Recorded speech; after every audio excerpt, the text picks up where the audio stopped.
Welcome, everyone. This is a special podcast episode for the Gridiron Review, as recent free agency and off-season moves have caused us to take a look at what is becoming perhaps one of the best divisions in NFL history, and that is the AFC West.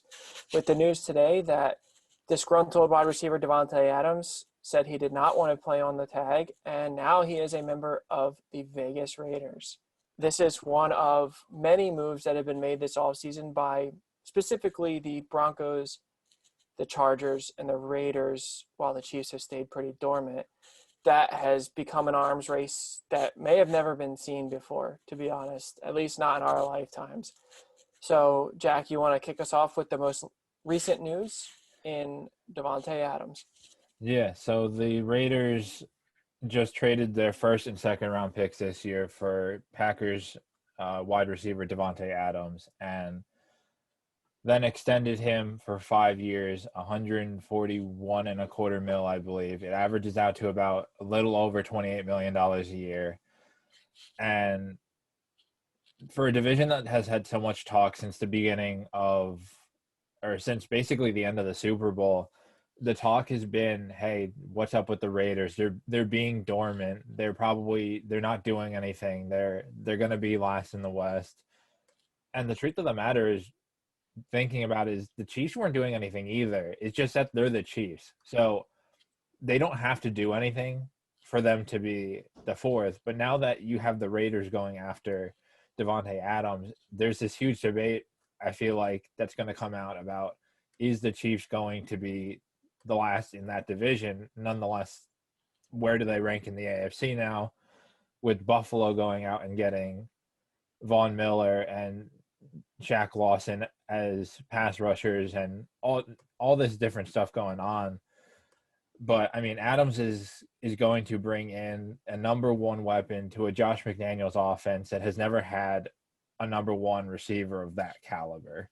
Yeah, so you look at this, and while we predicted this, we'd like to, pat ourselves on the back. This was not, at different points in the offseason, a shocking move. When Adams was tagged, you kind of wondered what the Packers were doing, because reports were that they were so far away on, contract language and amounts and years. However, it came out that the Packers offered the exact same deal, and Adams decided he did not want to play for them. Which, I mean, you could take whatever kind of impression you want from that. Is it that he didn't want to play with Rodgers anymore? Is it that the connection with Derek Carr meant more to him? I mean, I feel like it could have been a disrespect thing, though, because the first offer by the Packers was $23 million a year, which is, I mean, not that I don't think ever going to get his $30 million a year, but that's $7 million off of what he wanted. The Raiders at least came close to it. Yeah, that's the first and foremost. Tag him in the first place. I mean, I've always viewed, and we, I think, agree on this, that anytime a player is tagged, it's kind of an insult. Even if, and this is not the case here, even if the player is asking for an unreasonable amount of money, I know you don't want to let him walk, but sometimes that just looks better because players are going to play unhappy on the tag. And I know it buys time, but look at like Chris Godwin with the Bucks. It was more about extending the window to continue negotiating, and they reached a deal that they both liked. However, with Adams' case, it almost felt like a slap in the face at the time. But now that I think Green Bay looks pretty good in the sense that they got value out of a receiver that was going to walk. Yeah, I mean, you look at, and I've talked about this before, is the veteran leadership and the players that you think of when you think of a certain team. And I talked about that when we talked about Seattle blowing it up, and guys like Russell Wilson and Bobby Wagner. And it's like, yes, should they be on that team the rest of their careers? Yeah, most likely. That's how they're probably going to be remembered, unless Adams goes out and has a freak show season over the next 5 years in Vegas. But you just can't hold on to things because that's what you want, because at the end of the day, it's not best for them. And guys like Wagner, yeah, it's going to be weird not seeing him in a Seahawks jersey, but at the end of the day, he still has a lot of playing left. And if they really do want to blow it up in Seattle, then he's kind of the odd man out there in age, and they kind of let the young guys take over. But speaking of Wilson, he's another guy that got traded within that division. This was the first move in the AFC West where you kind of think, all right, now there's a competition, and Denver gave up 2 years of first and seconds, as well as Noah Fant and Drew Lock and Shelby Harris. That's 2 young guys. That's a veteran leader, and that is, in terms of picks, like some draft day type stuff. And I mean, not that I think the Broncos defense is elite or top tier by any means, but you bring in what you consider the guy to take over and take this star-studded young offense to the next level. And if you got to win a shootout, then at least it's not Teddy Bridgewater or Drew Lock trying to win this shootout. And it just shows that Elway, along with the front office, believes that this team was a quarterback away from winning it. So I guess we'll see where they stand. They added guys like DJ Jones and Randy Gregory to the defense, and I'm sure that they still have a lot more moves to be made, but I think the defense will be okay. I mean, against the powerhouse of the AFC West, where you got Keenan Allen and Herbert and Mike Will, Davante, and the list goes on, Mahomes and Tyreek Hill. Are they going to hold up there? Probably not. Can they hold up against the rest of the schedule? Probably, but I mean, I would argue that the Chargers secondary is the only one that can hold up. I mean, the Chiefs, the Raiders, and the Broncos secondaries are, the Broncos have a few pieces, but in general, I think you're just going to see, I don't know how close they keep stats on divisions, but you're going to see some kind of records being set. And the one thing that I was just thinking about as you were talking is how reminiscent is this of when Elway and company brought in Manning. You join obviously Manning and Wilson are not on the same level, but they're both coming off injuries, and you join a receiving core with 3 young guys or 3 proven, however you want to look at it. When it was Emmanuel Sanders, Demaryius Thomas, and Wes Welker. And now you got Jerry Jeudy, Tim Patrick, and Cortland Sutton. And Hamlin, for that matter. Yeah. And, I mean, Alberto compared to Julius Thomas, they're probably not too far apart. So it's a lot, but, for the record, you're trading these picks to the Seahawks. And as we've, noted in our mock and stuff and the discussions about the mock, the Seahawks are not the best drafters. So it doesn't feel like when you look at this draft, it's a pretty weak draft for certain positions. And the Broncos didn't seem to have time. They have all of their wide receivers under contract. They have everything's ready to go now.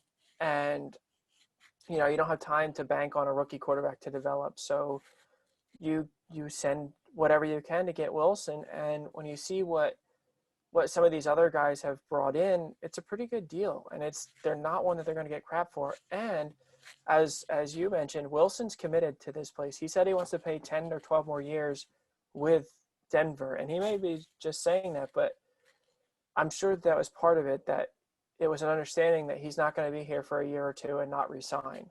So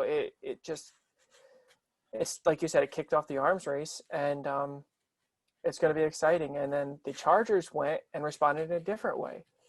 They re-signed Mike Will, and that's, depending on how you feel about Williams. I guess he has a rapport with Herbert, so you do it. And they may need another receiver, but they've really invested in the defense, which none of the other teams have done in the way that they have. The big one they kicked it off was the trade for Khalil Mack, and Jack, you can take this one away. Yeah, so they gave up, what was it, a second and a fifth, I think, for Mack, right? That sounds right. Yeah. And, I mean, right off the bat, I think the first question is, can Mack stay healthy? And, I mean, if he can, you're talking about arguably one of the best pass rushing duos that we've seen in a very long time, in the likes of Joey Bosa and Khalil Mack. And just kind of to Zach's point here is, like, they are building to stop the Chiefs. They aren't winning to win a shootout. They're taking a completely different approach than, say, the Broncos or the Raiders, and they want to stop this from becoming a shootout. They want to win by 14, 21 points. Now, whether or not that'll happen, that's a completely different story. But Khalil Mack, for a team that was so bad against the run, brings in much more than his pass rush. He is one of the better outside linebackers against the run, and he has been since the time he came out. And I mean, not that Clowney has panned out in the league, but when they were both coming out, that was the big thing I had on Mac was that, well, first off, effort wasn't a concern, but he was a much better run game defender than Clowney was. But that's neither here nor there. You look at the Chiefs, and outside of Mac, they brought in 2 run stuffers in Austin Johnson from the Giants and Sebastian Joseph Day from the Rams, who Staley has familiarity with, and they bring in J.C. Jackson, who was second in the interceptions race last year to only Trevon Diggs.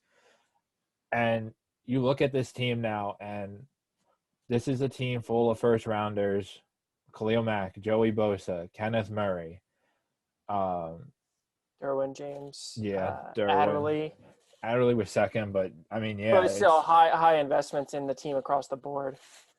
And for a team that's not losing chemistry on the offensive side of the ball, if anything they'll add in the draft is who's gonna stop them. I mean, it seemed like last year everyone started dropping 8 and had the Chiefs figured out. Now, why did the league stop doing that? Who knows? But you don't even have to drop 8 now. With the secondary that they're building young with JC and Asante Samuel Jr. and Adderley and James and all these guys, it's just like you can rush 4, you can rush 5 and trust that your secondary is going to be able to hold up longer than most teams in the league are going to be able to against the Chiefs. Yeah, I agree. But the thing is, they can win the shootout. They have Justin Herbert, they have Keenan Allen, they have Mike Will, I assume they're not done. I think not at all. They've been linked to Barkley. If they send a 4th for Barkley, then suddenly you have Barkley and Eckler. I don't know that that'll actually happen, but they still have their first-round pick. The Broncos don't, and now the Raiders don't. So the Chiefs do, but that's late. Yeah, they're the 31st pick. 30th. And oh yeah, whoops. The 30th pick, and so the Chargers are in prime position to go. They're within striking distance of Jordan Davis, but we don't think he'll be there.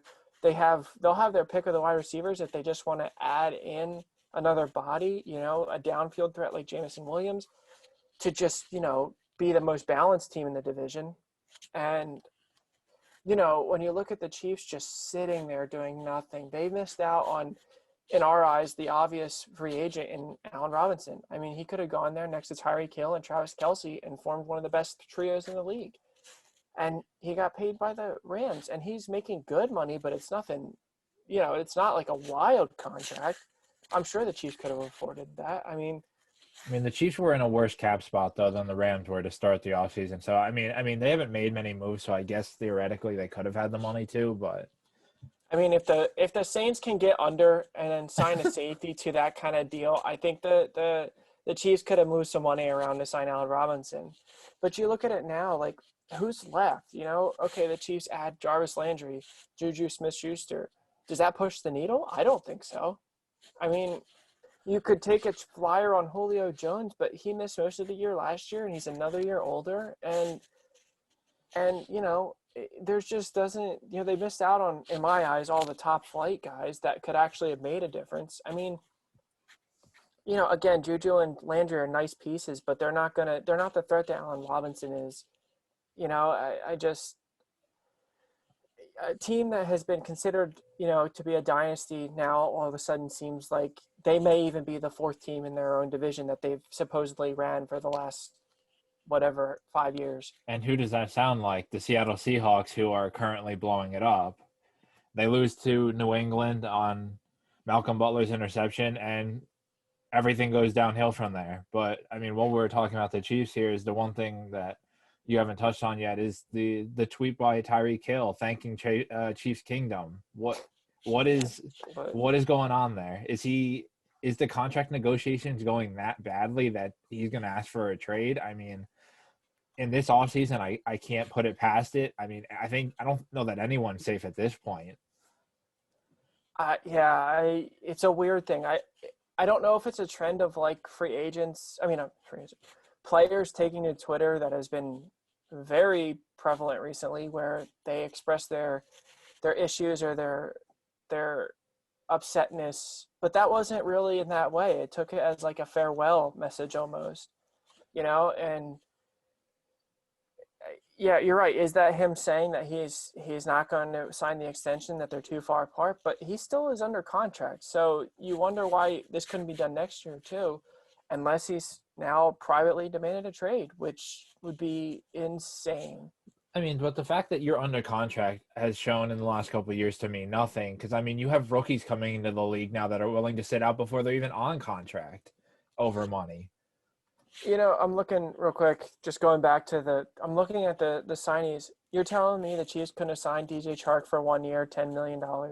Like, I just, He I fits don't that know. offense perfectly too. The combination of size and speed, you're telling me that doesn't fit right in with what Mahomes and Andy Reid want to do? Right. And we were having this conversation 10 hours, 5 hours ago about the Raiders just staying silent besides, well, I mean, they signed Chandler Jones as well, something that can't get overlooked. And they traded Ngakoue and got another corner. But now it really is just the Chiefs that aren't doing anything, because all of a sudden the Raiders are right in the middle of it again, because you've got two of the best, two of the better route runners in the league with Hunter Renfrow and Davante Adams. And you've got one of, if not the best pure receiving threat at tight end in Darren Waller. So, it's just the Chiefs. I mean, even with Mahomes, even with Hill, and even with Travis Kelce, are they the best offense? I would say you could argue they're the fourth best. And I know you can't count out Mahomes, and I wouldn't dare say this, I mean, the Chiefs could end up winning the division with their current roster, but they're really taking a risk by missing out on all this. And, there's just, they didn't trade for Amari Cooper. Not that he's a direct fit, but you couldn't send a fourth. You got to do something. Like, and I don't even know, I can't think of anyone, although I'm sure I'm forgetting someone, that's tradable now, like that you can go out and get. Yeah, that's true. I don't know, but just I mean, to the point of the Raiders is you bring in Josh McDaniels, who's a run heavy and play action heavy guy. So now you're taking these three receiving threats in Renfrow, Adams, and Waller, and making it absolutely unpredictable as to when they might leak out for passes. Yeah. This is, I think you're right. Besides, I mean, Carr is a good quarterback, but besides the quarterback, this is going to be easily McDaniel's best offense he can have. And, I am not a Josh Jacobs fan personally, but he's good enough. So I think you're going to see, Carr have a career year. I mean, realistically, all four of these quarterbacks could approach 5,000 yards passing. And I'm talking not even with the extra game. I'm talking within the old format. With the extra game, sure. So I think it's just a head scratcher with the Chiefs. You keep coming back to that, and maybe they make a move that makes everyone shut up, but they've just lost too many pieces on the defense. And to be honest, it hasn't seemed, at least to me, like they've drafted too well either. As much as I like Hilaire, he's hurt all the time, and even if he was healthy, would he be a big difference maker? I don't know. Like, the Chiefs don't necessarily need that type of running back. They had Darrell Williams, who was an undrafted free agent or like a fifth rounder, I think, have 1,000 all-purpose yards. So, And and the Jerick line. McKinnon coming off multiple ACLs, Yep. coming in and looking like his old self. And I mean, you said it best, is they've lost too many pieces. And I mean, we looked at the depth chart when we were doing the mock the other night. Chris Jones is starting at a 4-3 end. That's how you know that you got pieces missing, is your superstar defensive tackle is playing end. You just lost your emotional leader in Tyrann Mathieu, and think that you can replace him with Justin Reed, and maybe the play will be similar, but the leadership's not going to be there. You just lost Javarius Ward.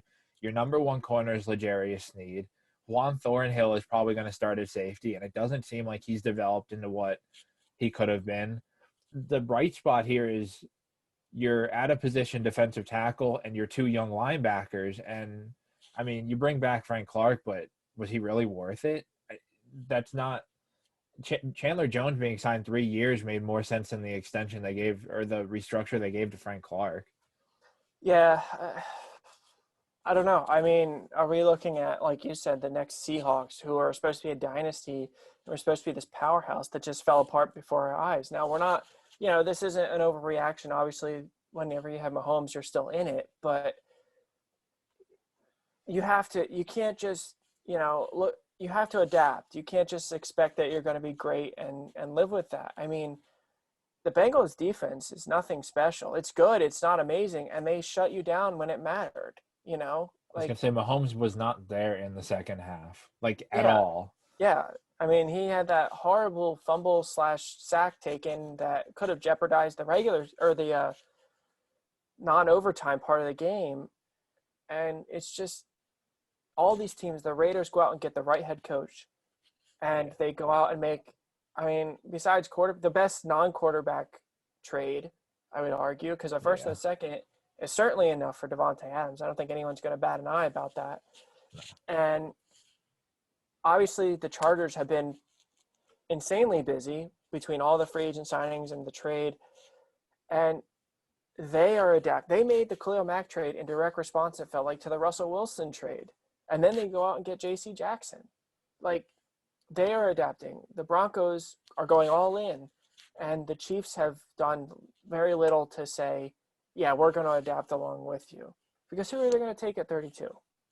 Or 30. I keep doing that. Who are they going to take at 30? I mean, this is a big edge draft, so maybe you add a pass rusher that can develop, but But the way it looks is none of these edges are going to be there at 30. These guys are yeah, working their way up the board really, really quickly, and you are going to need to trade up. And I don't even know what type of assets they're looking at right now to make a move like that.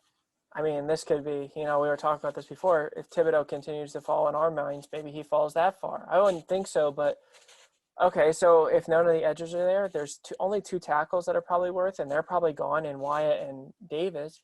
So who could you take a receiver, but at that point, it doesn't matter. You ideally would be adding a receiver that has two starters, and I would argue they don't. I think they have Tyreek Hill and some depth pieces. I Hardman's a guess, nice 3 or 4, but he's probably going to work his way into a 2 because they're not doing anything. They just lost their special teams ace and Byron Pringle to the Bears. And I get that that's not to most people a huge deal, but outside of being a depth piece, he was a special teams ace. So yeah.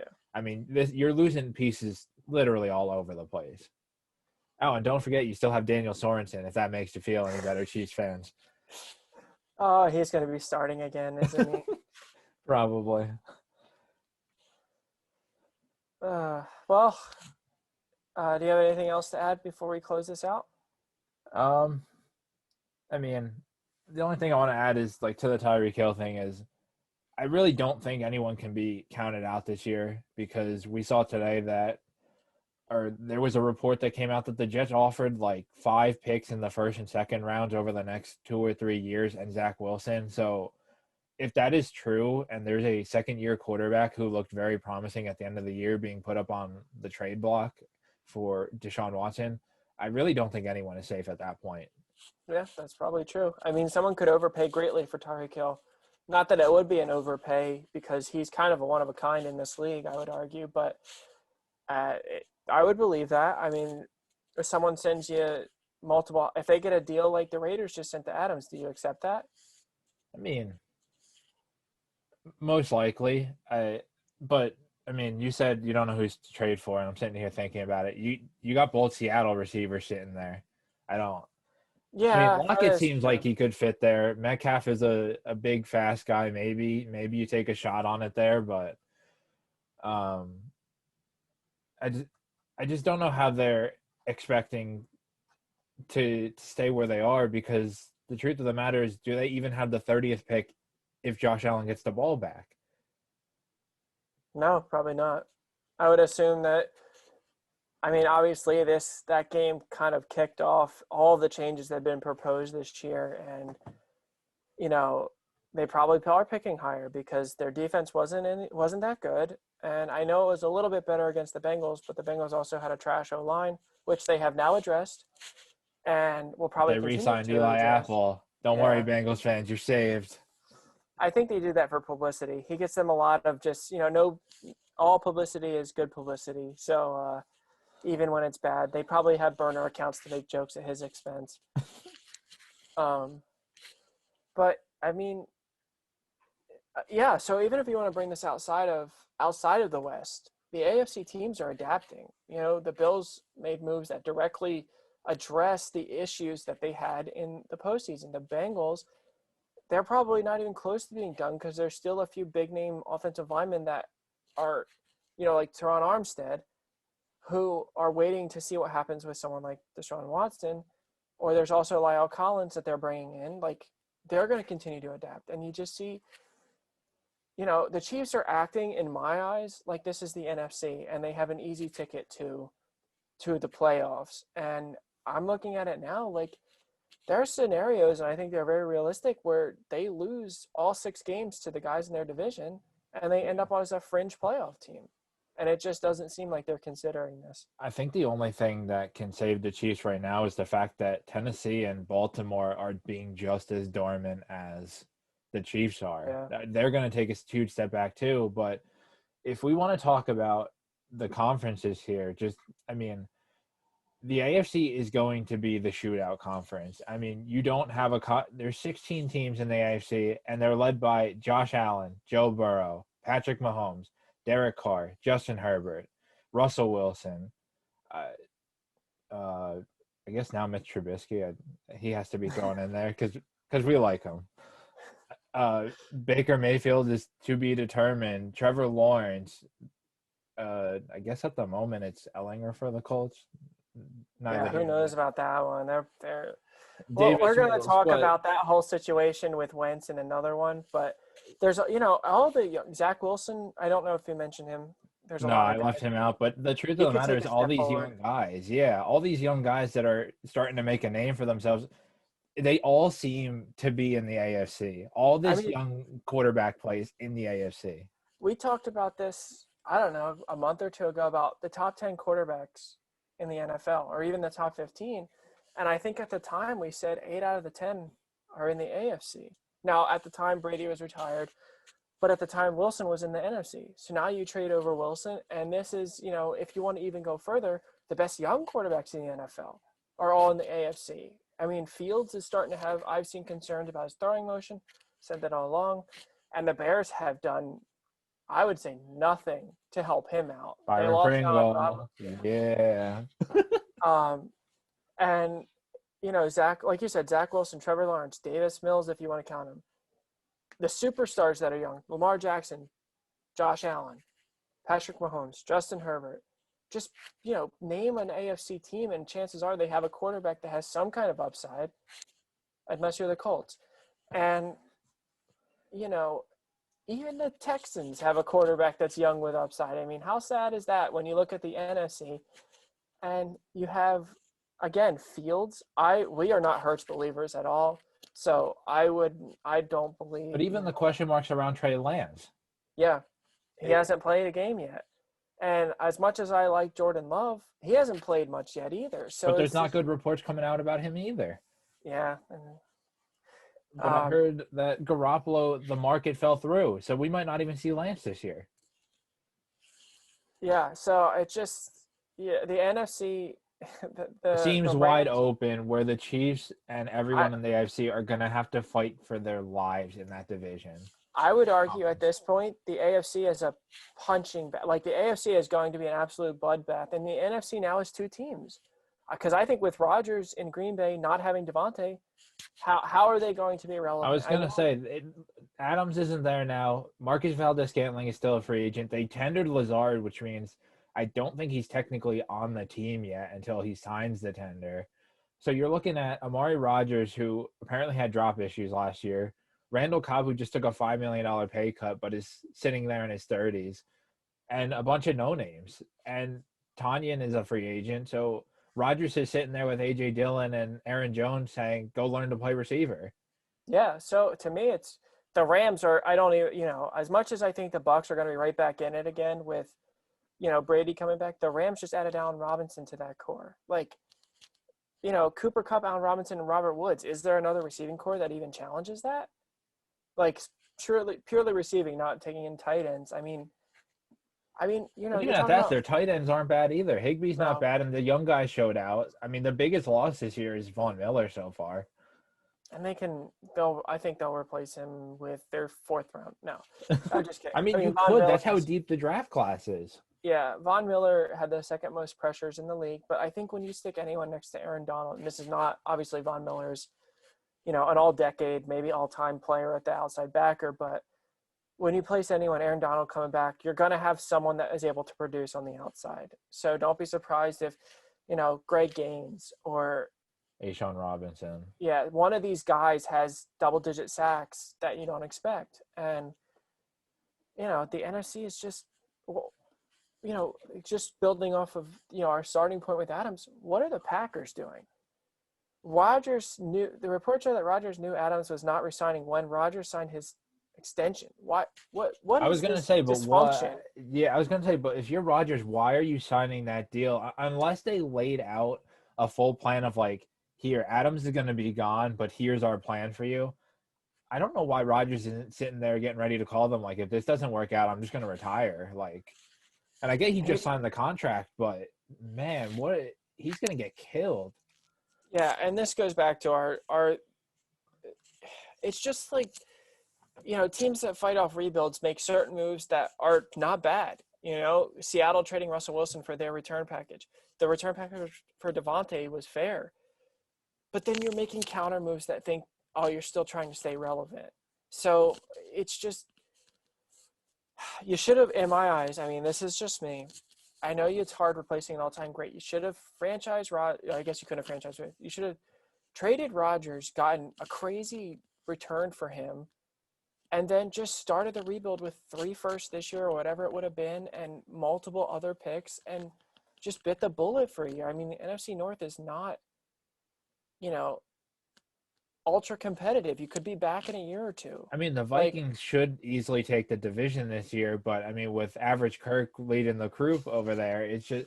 But I mean, the Packers, you cut, and I get it's a money thing, and I don't even know if they've hit the cap number yet, but you cut Za'Darius to go extend Preston Smith. What was that about? you trade Adams, and I just read today I just read a couple of minutes ago that the money saved is going to be used for Rasul Douglas. Why? I mean, I like Douglas, and it's a good story, but Rodgers has to be like freaking out, Like I don't know. I get that defense wins championships, but at a certain point, if Rodgers is going to keep giving the ball back to him because he's got nothing around him, the defense is just going to be wiped. There's going to be no point of having these pieces. Yeah, because basically, I mean, I would argue your defense wins championships, yes, but you're not adding anyone to this defense. You're bringing back Rasul Douglas, who's a great find. Devondre, who was You also bring back another great Devondre, find. who's a great find. But if anything, that proves that you have a really good ability to find these guys, and you don't need to be paying these guys big money. Like, why let Za'Darius go, who is clearly your best pass rusher, for Preston Smith, who hasn't been relevant in like a year and a I half? was going to say, Rashawn Gary is clearly the 2 on that team, so now you're rolling with your 2 and your 3. It's just, I mean, and, obviously the Jordan Love slander has been out there. I still believe in him. I assume he gets traded, but I wonder at this point if they trade him for a weapon. I don't know on the top of my head, like, do they trade him to Carolina and get one of the receivers back? Like, is that how they're going to have to do this? Do they trade him to Atlanta? Has no Do one. you trade him to Seattle for one of the weapons? Yeah, so it's like you've handicapped yourself, and obviously if Rodgers is in a contract for 3 more years, well, 4 total with this season, you got to trade Love. There's no point. You invested a first-round pick. You got to get something for him. The longer you wait, I mean, there's a scenario, I guess, where one of these teams gets desperate and pays higher than they want to. Like maybe the Panthers pay, above what you would think. But I don't know. There just doesn't seem to be a plan. And I guess they would have had to have told Rodgers something to get him to sign the extension. And if he knew Adams wasn't re-signing, then there has to be a plan. But there's But no. I want to know how much truth there is to that, because it just doesn't seem like right. Right. It doesn't. It seems unrealistic that Rodgers would sign this extension unless he really is, not cursing, an a-hole and only cares about the money. Now, I think, I'm not a Rodgers fan, but I also think he is misunderstood. I think he's just kind of a weird guy. But if he knew Adams was not staying, what's the backup plan here? Like, okay, now you have an extra Unless it's a first. legacy thing, unless he's trying to prove that he can do it with nothing, which he can't do it with Davante. He can't get to a Super Bowl with Davante. So I don't understand what his thinking is here. Right. And so you have 2 firsts. And if they hypothetically take 2 first-round receivers, that's all good and fine. But none of the top guys are going to be there for you. That's the problem. yeah, You might have to trade up to get one of yeah. those guys. I mean, you'd be looking, because I think, like, in our eyes, Olave would be a good replacement. But Olave, I think he's going to go high. I think people are going to look at his route running and look at a guy like Justin Jefferson and think we could use that guy. So I don't know. It is so head scratching, and there's no big free agents left. I mean, even if you go and get, I heard Will Fuller was the name for the Packers, but he has had such inconsistent drop issues. He would be in Rodgers' doghouse so quick. Yep, I would agree with that. And okay, so you go get.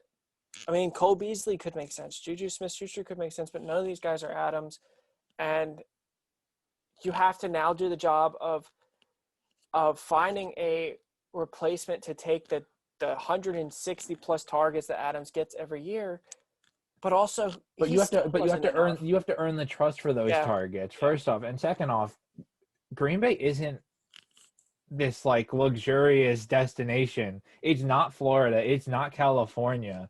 You're not going to have beaches, you're not going to have this, you're not going to have that. And in Juju Smith-Schuster's case, it's not Kansas City where you can go make TikToks with Mahomes' brother all day.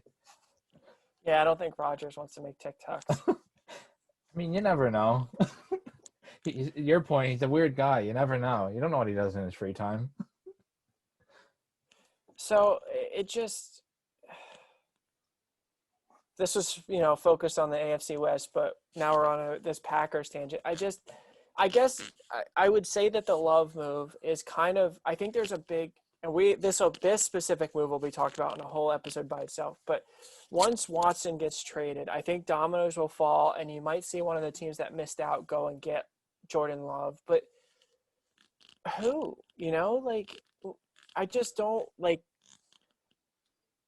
Seattle could go do it, but they kind of have their Jordan Love in Drew Lock already. Like, I don't know what that does. But I feel like Indy could make a lot of sense where Love doesn't have to be dependent on right away. He needs to make those couple of throws every once in a while when you don't want to kill Taylor.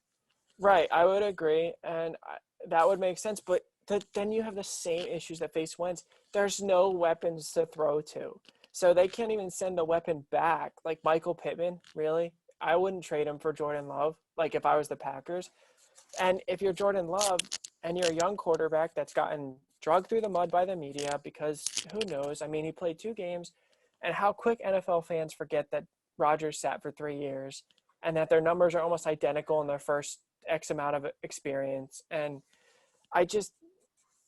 again, Indy did nothing. They re-signed Mo Alley Cox, who's maybe a good number 2 tight end. Like, yeah. At best, as much, I think he is a good find for them, but I mean, you bring in Yannick Ngakoue, but that was more of a cap dump for the Raiders than it was an actual good move for the Colts. I don't know, man. I think, why did they not jump on Austin Hooper? Why is he not on the Colts right now? We predicted Schultz to them all along, but the Cowboys franchised him. That doesn't mean anything as the Davante Adams tag shows. This guy could be out of there tomorrow. Yeah, but I think it feels a little different that hey, Adams stated all along, or at least the reports were what he wanted money-wise. And a franchise tag that was, like you said, $7 million less is kind of I think the franchise tag was even less. The franchise tag was almost $10 million less. Their first offer of $23 million a year was $7 million less. Yeah, that's a slap in the face. I just don't. I'm trying to get the transactions page up for the Colts, but why? I don't know. I don't understand some of these teams. You somehow get NFL Network to back you and drag Wentz, and what do you do in response to that? Like, you haven't done anything. But like, take it one step further. It goes past the Colts. The Titans have been dormant. The Texans have been. I mean, with the exception of the Watson talk, has been dormant. Jacksonville has been active, but like, what the heck is that? You paid Christian Kirk the third. Well, I guess now it's the fourth with the Adams deal. The fourth most average per year of the receivers. You paid Zay Jones $8 million a year, who's probably going to be your four behind Jones, Kirk, and Chenault. You paid Evan Ingram $9 million a year when OJ Howard went and got paid 2.5. I mean, you paid Sheriff. That was probably your good move of the offseason. But like, Yeah, and you paid Darius Williams what, 30 million for 3 years or he's more? not bad. He'll Yeah, work in with Tyson Campbell and Griffin, but like, was that a necessary? Like, was that absolutely what you wanted? I mean, yeah. you let Chark walk, who's probably a better option than any other Well, receivers not that Chark currently. wanted to go back there. I think I know, whatever I know. happened last year burnt the bridges with him. It just, like, specifically again for me with the Colts. I mean, the Jags had a lot of bad publicity, but with the Colts who threw it all on Wentz, right? It doesn't matter who they bring back. Okay, Garoppolo, which I don't, we don't think is an upgrade. I mean, I don't. I think it's more of a wash than it is upgrade. Even if it's someone like Minshew or Baker or whoever, it doesn't matter. Or Jordan Love, like, you don't have a first this year. You know, you need to go sign some weapons so that you can encourage someone to come and play for you. Like, because if I'm Baker, not that the Browns said they're going to trade him, but why would I want to go that has even worse weapons than the Browns do? Like, why would I want to do that and just make it even worse for myself? Yeah.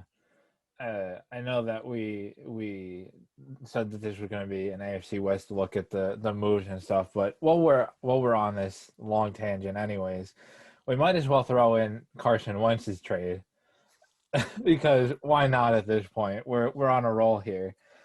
Wentz got moved for a second, a third, and a conditional third next year that can become a second round pick, and I think they got a fourth or a fifth with Wentz, but the point is, Wentz's name has been dragged through the dirt since Jalen Hurts stepped foot in the Eagles facility, pretty much since he tore his ACL against the Rams after leading them to an undefeated season to that point. And you just look, I mean, he hasn't had receivers his whole career. You given him Jalen Reagor, J.J. Arcega-Whiteside, washed up Alshon Jeffrey, washed up Torrey Smith. His one weapon in Philly was Zach Ertz. Then he goes to Indy. He's got washed up T.Y. Hilton, Zach Pascal, Michael Pittman. And he's the one getting all the hate for this when no one is building. Everyone talks about building around your franchise, and nobody helped Wentz. This dude is just, he's getting dragged through the dirt for no reason. And honestly, first off, I do hope he succeeds. But second off, he's in such a better place to succeed now because he already has arguably the best wide receiver of his career in Terry McLaurin. And that's not even taking into consideration Antonio Gibson and McKissick out of the backfield, the defense that Washington has, and the fact that they're holding the 11th overall pick, which is right around where some of these top receivers will go. They can go out, and in our second mock, we gave them Drake London. Yeah, Wentz doesn't have the greatest passing ability, but if you go get a guy like Drake London who has a 6'5" frame and can go get the ball, you bail Wentz out. Now you have London and McLaurin and your backfield, and I guess Logan Thomas is still their one tight end. And this defense who should be able to pick themselves back up off the dirt this year. And I don't see why Washington can't take a very open NFC East. Yeah, I just want to say, if anyone is into football that watches NFL Network, at least once a day, if not more, since Wentz got traded, even before, they have literally done a whole segment on how bad he is, and specifically, guys like Baldy and other guys that it just amazes me when they talk about how great this Colts team is. I mean, real quick, David Carr is the other one, and I think that's really funny because what have you done, David Carr? What have you done? Yeah, and I was also thinking, I was going to say Charles Davis, but I can't remember I don't think it is I Davis. don't think it's him. No, it's Bucky Brooks. yeah. Jeez, Another I knew it wasn't. idiot. Yeah. They just spend all day talking about how great this Colts team is and how Wentz sunk them, and it's like, who is the quarterback supposed to throw to? Michael Pittman dropped one of those interceptions, and yes, that Wentz may have not played that well down the stretch, but look at the offense you run. Wentz is play style, I would argue, is gunslinger. Would you agree? Yeah. And the Colts want a game manager. That is just not going to work. That doesn't mesh. Like, Wentz is best when he's running play action and doing vertical shots. He's one of the better deep ball throwers in the league. And I mean, I don't think the same can be said about Tannehill, but it looks like they're trying to model what the Titans are doing, and they just had the wrong quarterback in place for that. I would agree. I would definitely agree. But the Titans have A.J. Brown, and they went and got Julio. Not that worked out, but they've tried. They drafted Des Fitzpatrick? No, that's the Bears. Yeah, They drafted. Fitzpatrick. Yeah, Fitzpatrick was in the Bears in our Madden league. That's why you're confused. So, they've actually invested, and the Colts went through touchdowns to Ashton Dolan, who, if you're not deep into football, you don't know who that is. I would argue you don't know who half the receivers in the Colts room are if you're not deep into football. And it's just crazy to see them drag this man through the mud, and it's almost like a hit job on him. Like, is he the best leader? Probably not. Okay. And I know you want your quarterback to be a vocal leader, but look at what the players are saying. Look at what Darius Leonard said and Jonathan Taylor. All they talk about is how thank you for everything. And you don't see that all the time with quarterbacks. Yeah. They don't have to do that. So it's just so weird. And the report came out that Wentz wanted to meet with the owner to clear the air, and the owner said no. And even if he was, on vacation or whatever they said it was, that's not a good look on the owner, but nobody's talking about that. Yeah, but the Colts owner has had so many issues throughout his career that's believable. I mean, he got suspended for being drunk or whatever that was. The dude has issues, and it shows better on Wentz at that point. And it might have been a tactic on his point, like he knew he wasn't going to get the meeting that he wanted, but at least it shows that it could have been the Colts organization.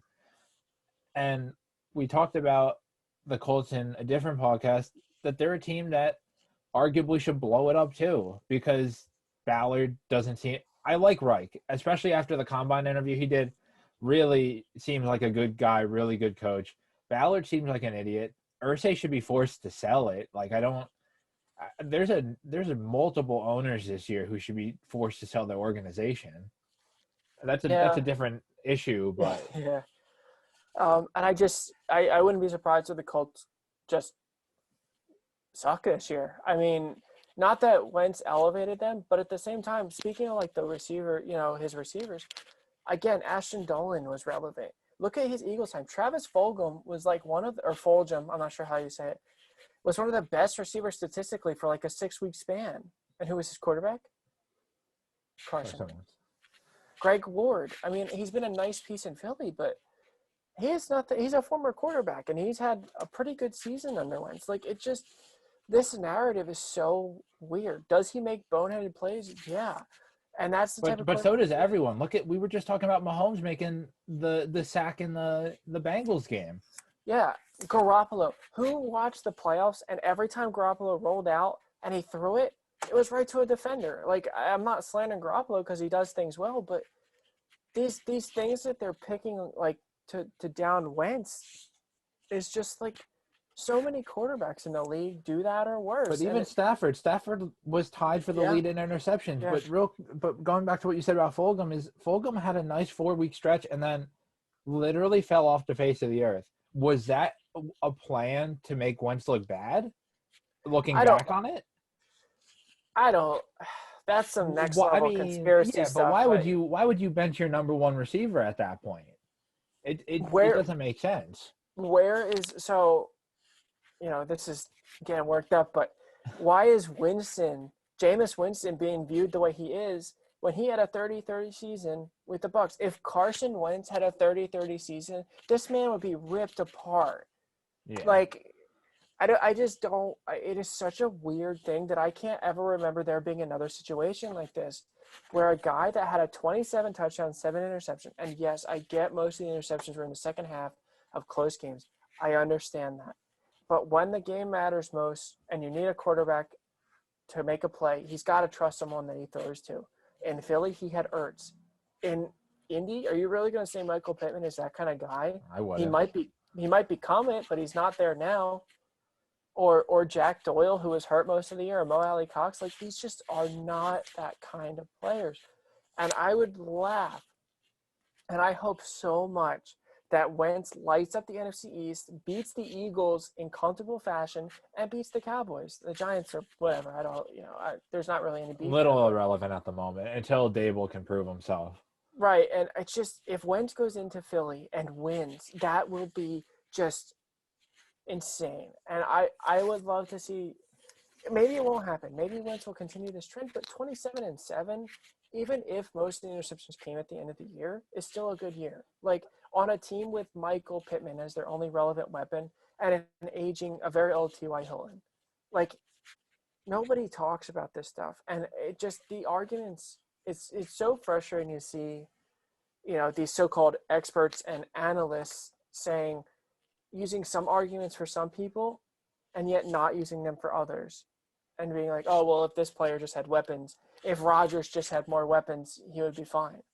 And obviously Rodgers and Wentz aren't the same player, but you can't use one argument for a player. You can't pick and choose situations to use that stuff. That's all I have. I could go on and on about this. Yeah. I figured we'd throw that in just while, we expand outside the AFC West here. But